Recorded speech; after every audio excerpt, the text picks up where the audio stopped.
The moment you think you understand what's happening in this war, somebody pulls the curtain back, and everything you believed turns out to be constructed, manufactured, and fed to you through a pipeline of carefully crafted lies.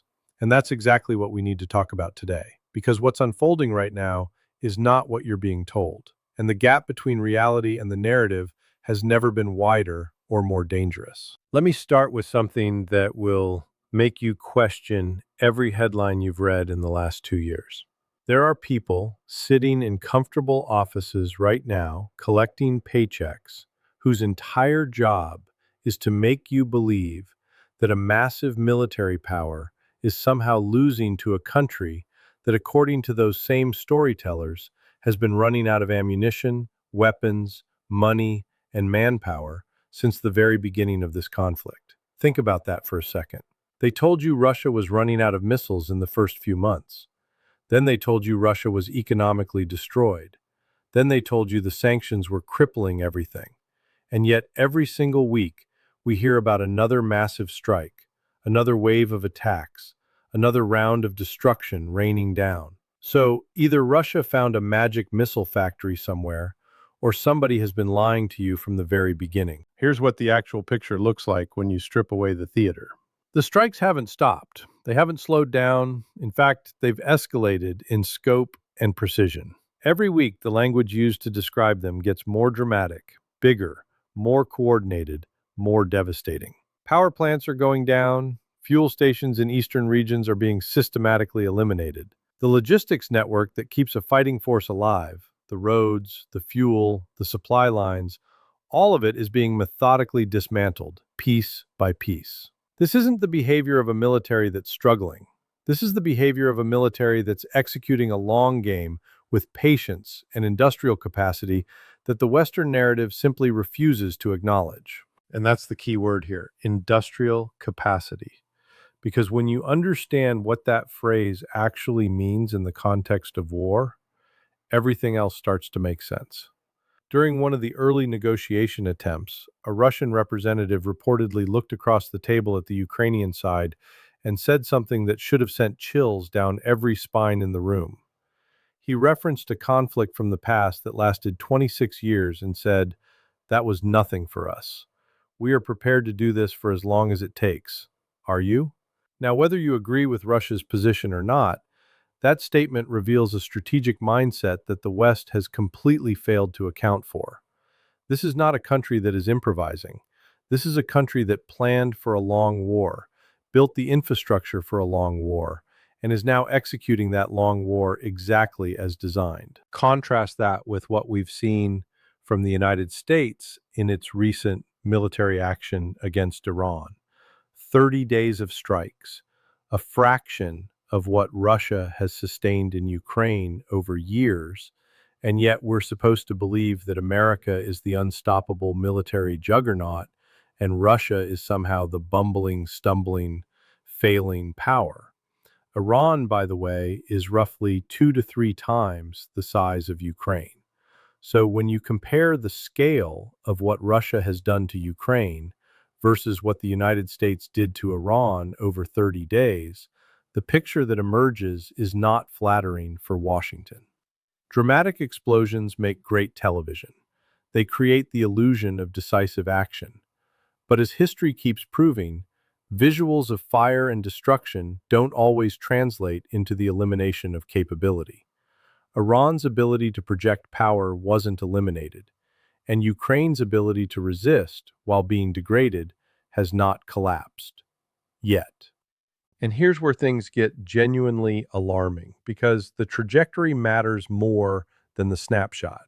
Russian forces aren't retreating, they're advancing, and not on one front, on multiple fronts simultaneously. That's a significant tactical evolution that most mainstream analysts are deliberately underplaying or outright ignoring. The army that Russia is fielding now is not the same force from the early stages of this conflict. Through a patient, methodical process of mobilization and expansion, they've built something considerably larger and more capable. And they're now applying that force across a front that stretches for hundreds of miles, pushing simultaneously in multiple directions. The Western analysts keep applying a standard to Russia that they never once applied to the United States during its own military adventures. The United States spent nearly 2 decades in Afghanistan, 20 years, and nobody in the establishment media was writing weekly articles asking why America hadn't achieved its objectives yet. Nobody was calling it a catastrophic failure after 4 years. Nobody was demanding to know why the most powerful military in the world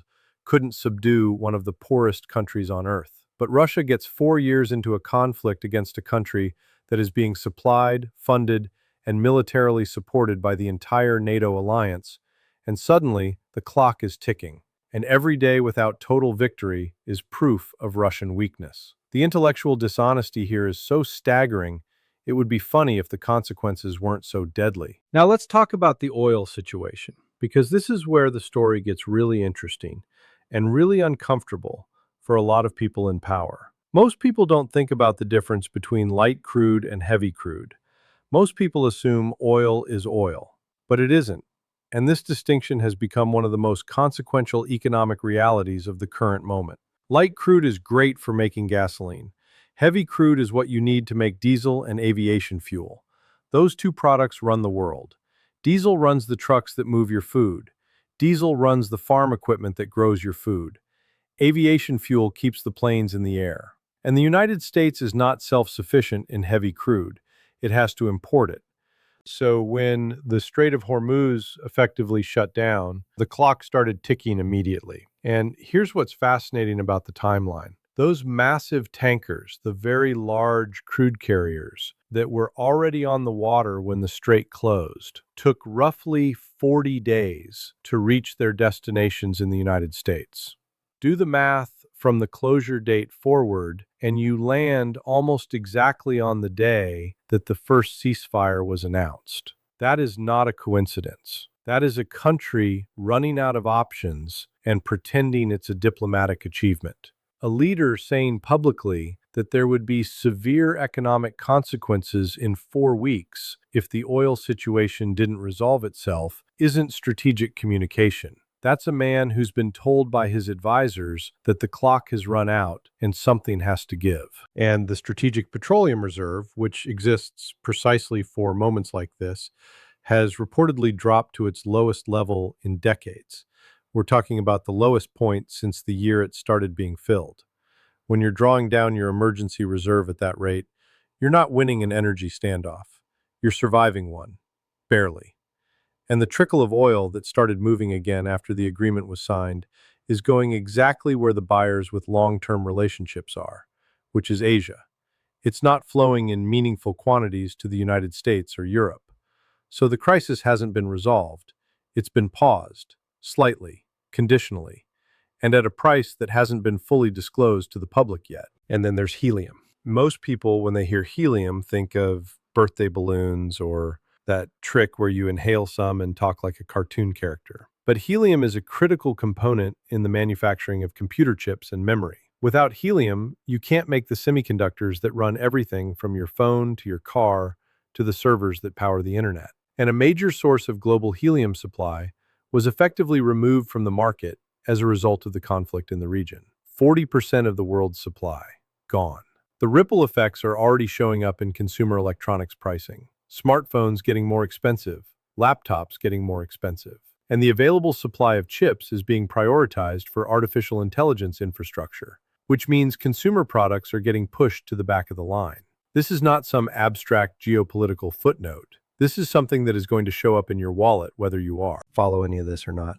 Add to that aluminum, sulfuric acid, fertilizer components, and you start to see a supply chain picture that is far more fragile than anyone in official positions wants to admit. Aluminum is in everything. Modern vehicles are built with aluminum alloys specifically to meet fuel efficiency standards. If aluminum supply gets disrupted, car production slows. If car production slows, the entire economic chain attached to it slows. This isn't catastrophizing. This is basic supply chain logic that somehow never makes it into the prime time discussion. Now, about the political situation in the West, because this is where things get truly surreal. You have governments that are publicly committed to fighting a war they privately know they cannot sustain.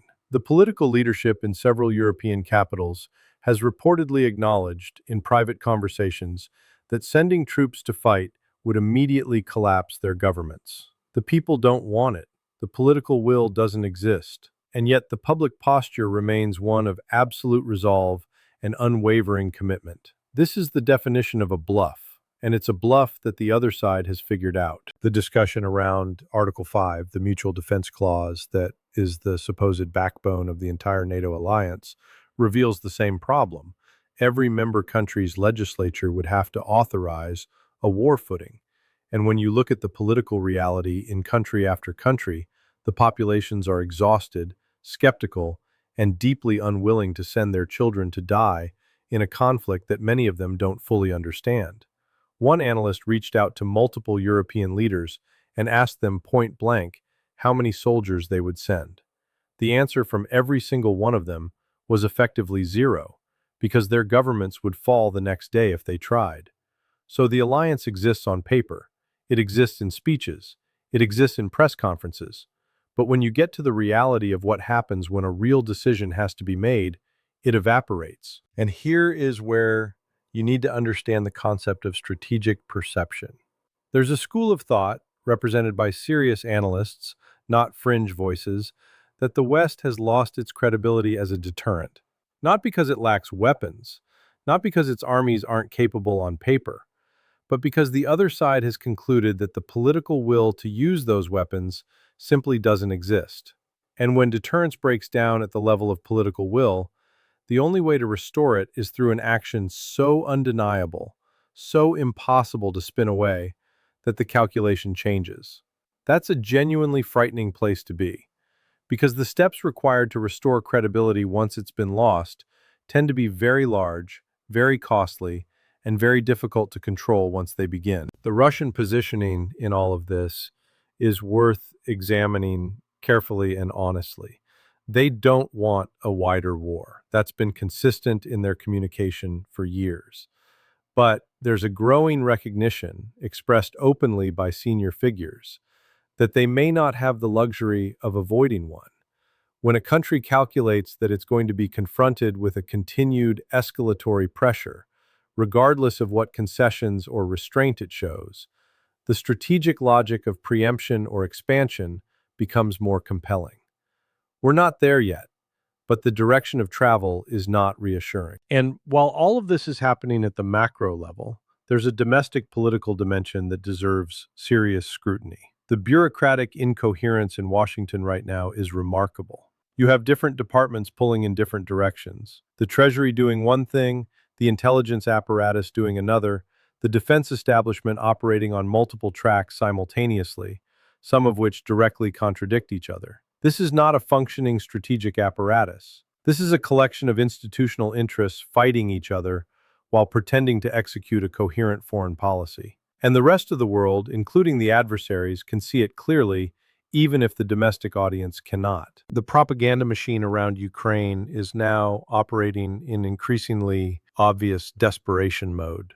You can tell because the claims have become self-contradictory in ways that are hard to miss if you're paying attention. Russia has no missiles. Russia has no money. Russia's economy is collapsing. Russian workers have abandoned the factories.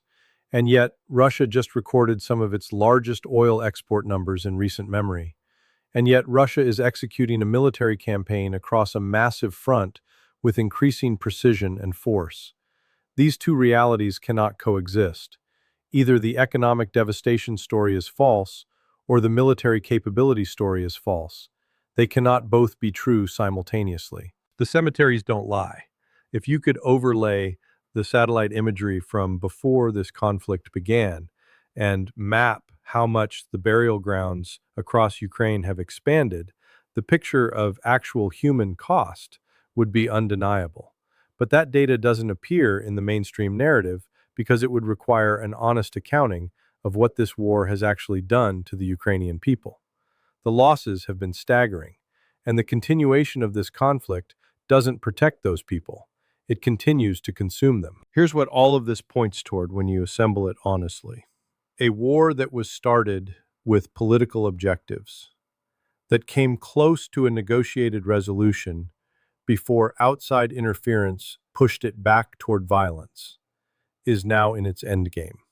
Not because anyone declared it, not because there's been a dramatic military collapse, but because the underlying conditions, the industrial capacity gap, the manpower situation, the infrastructure degradation, the economic fragility of the Western coalition, are all moving in the same direction.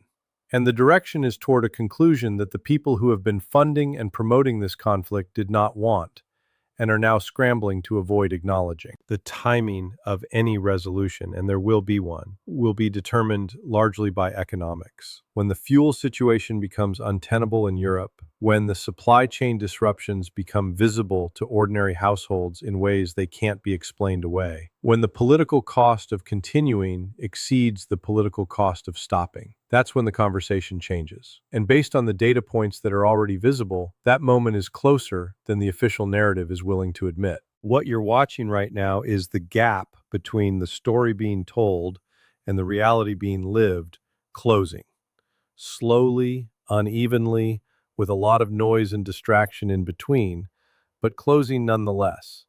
And the people who built their careers and their fortunes on maintaining that gap are getting increasingly frantic, which is exactly why the propaganda has gotten louder, more insistent, and more disconnected from observable reality. When a story has to work that hard to hold together, it's because the truth underneath it is pushing to get out. Pay attention to what they're not saying. Pay attention to what questions aren't being asked. Pay attention to which numbers aren't being published, because that's where the actual story lives. Not in the dramatic headlines and the fire and the speeches, in the silence around the things that would change the picture entirely if they were spoken clearly and honestly. And the more desperately they try to control that silence, the more certain you can be that what's underneath it matters.